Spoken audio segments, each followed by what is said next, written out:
Hello everybody, come on in. We're going to do a webinar today on the key to tracking your advertising on social media. My name's Sarah Nadler. I'm a consultant at Silkin Management Group. We offer consulting to doctors, dentists, veterinarians, anyone in the healthcare profession.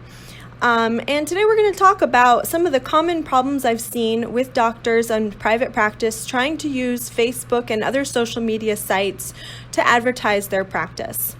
The most common complaint I hear about people using Facebook is they tell me, look, I placed an ad and it didn't work. And then I'll go in and I'll take a look at the ad and I'll usually find that it's not the ad itself that's not working. Sometimes it is, and we'll talk about that next, but sometimes it's not the ad, but where you're sending them. So before we go any further, I want to just look at one idea from the topic of logic, and that is simply, just going real basic here. One of the definitions of logical thinking is making sure you're fixing the right thing, right? So the car breaks down and it's because your engine's gone wrong. You're not going to go buy new tires, right? That would be the wrong thing to do if the engine is broken. So let's take a look at the different parts of your ad and how people get from ad to actually walking in the door of your practice. So obviously the first step is the ad itself. Here's an example of a Facebook ad. And of course you need lots and lots of clicks on your download or come in or whatever the button, the call to action button, as we would say, is for your ad. So that's what we're going for with that ad. All you're going for is just click, click, click, people clicking, right? However, then we come to the important step, and the key to all of this is, where are you sending them? So most commonly, you're sending them somewhere like a website, or it's also called a landing page. There are many different parts to landing pages, and getting this right can be the key difference between an ad, quote unquote, working and one which is getting lots of clicks, but no one's walking in your doors, okay? And then we're going to talk a little bit also about email marketing. How well do you actually follow up on people when they've showed an interest in your practice by clicking on your ad or stating on your landing page that they are interested? How well are you actually following up with those guys to get them to come in? And we're going to look at specific numbers and statistics and percentages that will indicate to you or show how successful your email marketing is, okay? So first of all, the whole point of this is just, I want to increase your return on investment from Facebook advertising. Facebook advertising and other social media like Instagram, LinkedIn, these can be very powerful marketing tools, but only if you understand the numbers. So let's take a look in depth on marketing math, okay? Just to assist you with this, I did create a little infographic with the numbers I'm going to talk about, so you don't have to remember them or note them down. You can just click download. In the comments below, you should see my link to this little math infographic for you. Okay, that's my free gift today. Okay, so the first numbers we're going to look at are for your Facebook or social media ad itself. There's two different statistics or metrics I want you to be tracking on your ad. The first one is your click-through rate, meaning what percentage of people saw your ad and actually clicked on your offer. Okay, I want your click-through rate to be at least 2%. So, 100 people saw your ad, there were 100 impressions on social media, and at least 2 of those 100 clicked. Now that may seem very low to you, but you have to remember, when we're putting an ad on social media, we're putting our ad in front of a cold audience. They're not hot prospects. These are people who are looking for baby pictures or bunnies or, looking at what mom did last week in Tahiti. They're not actively searching for something to purchase, right? So 2% would be the barest minimum. If you're getting 4% or higher, good on you. Do not turn off that ad. It's working, okay? We'll go ahead and go on to the next step. So the next thing would be your cost per click. How much is the platform charging you per click? I want you to keep this below $1 in order to actually have a viable ad, okay? So go ahead and take a look. It should be pretty obvious if you go to your Facebook page or whatever other platform you're using, you click on Insights, you should be able to find out these numbers, your click-through rate and your cost per click. Click-through rate needs to be greater than 2%, and your cost per click needs to be under $1. Now, if those are not the case, let's say your click-through rate is like 0.6 or something, it's 0.6%, not even a whole percent, or your cost per click is really high, there's a couple of different things that could be wrong with your ad.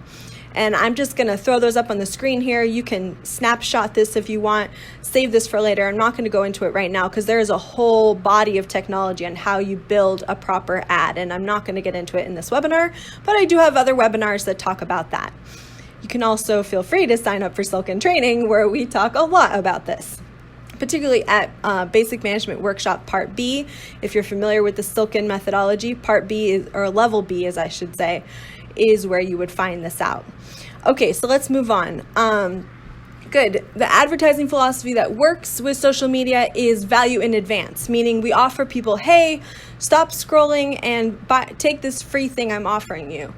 That's how we get them to pay attention to an ad. So we're going to assume for the rest of this workshop, or this webinar, I should say, that you are actually applying this philosophy correctly, and you are offering something free to your audience on social media. Okay, so granted that you're doing that, then of course you need to take them to a landing page that gives them the free thing you offered, right? Whether it's a downloadable coupon or, click here to book now for your appointment, then you take them to the booking page, they can book now, right? Good. So a landing page needs to be a single purpose website that guides and controls your patient or client, right? It cannot be that you just send them to the homepage of your website. That is a big, big, big no-no when it comes to Facebook advertising, okay? All right, so let's say they land on your landing page, wherever that is, and they showed that they were interested by clicking on your ad, but then they're not actually converting, right? They're not actually taking the action that you wanted them to take. Well, let's take a look at that. What is a good conversion rate? Well, according to the industry, 20 to 30% is an excellent conversion rate. So let's say 100 people clicked on your ad, 20 or 30 of those people will actually book the appointment or actually download the coupon or whatever the free thing that you're offering is, okay? So don't be beating yourself up if you're not getting 100% of those people to convert. Just because they showed interest doesn't mean, anything could have happened. They could have gotten distracted. Maybe their baby started crying or their dog barked or something, and it took them away from your landing page. So just remember that that is considered a good conversion rate, is 20 to 30%. Now, once you have offered them something for free, we want there to still be some kind of exchange. Exchange is very important in business, obviously. And usually the most common exchange that we're asking for is an email address. That is to say, give me your email address and I will give you this free coupon, right? Now, the reason why we want an email address is so that you can follow up with people. And the reason why you want to follow up with people is because according to the industry, the marketing industry, only about 3% of people who you offer something free to are going to actually pay you money afterwards. Only 3%. That's such a small amount. And you can raise that by doing follow-up, okay? So 3% will buy immediately, but if you follow them up and nurture them and convince them that they can trust you, that they like you, another 6 to 7% will actually buy. And if you continue to persist, and persistence is the key here, in a non-spammy way to entice them to come into your practice, 30% will eventually sign up, pay, show up in the future. That still leaves another 60% who were just along for a free ride. They just wanted something free because you offered it and they're never going to pay you. That's fine. We don't waste any money on those people because with an email address, every email you're sending is free, right? Or at least I hope it is. If not, you should contact me and we'll get you on a free plan. But that is good though, right? We went from 3% conversion to 40% conversion just by standardly correctly using email marketing. So it's very, very important to get that email address from them. All right, moving forward. So the next mathematical thing I want to go over with you guys as far as marketing is concerned is how much you can actually afford to pay to get that 40% of people. This is really going to depend on what type of practice you are. In my experience working in the industry, usually the lower end is veterinarians have like an average transaction fee of a couple $100 maybe, and then a specialist or endodontist or something of that nature would probably have an average transaction fee of several $1,000s. So you can see there's not like one number I could just throw out there that's going to be true for everyone. You have to actually do this math for yourself. And what math am I talking about? I'm talking about calculating your lifetime value. How much revenue can you typically expect from one or an average patient or client over the course of their lifetime? So let's say you make a loyal patient who's going to come back again and again and again every single time. That could be 30 years, Whereas with a specialist who, only does specific types of surgery or, type things like that, they might have, their average patient comes back one time, because how often do you really need all your teeth replaced or something, right? So you have to actually calculate this out for yourself and find out what is the average lifetime value of your patient. And from that, you can calculate your acquisition cost and how to keep your acquisition cost less than 10% of your lifetime value.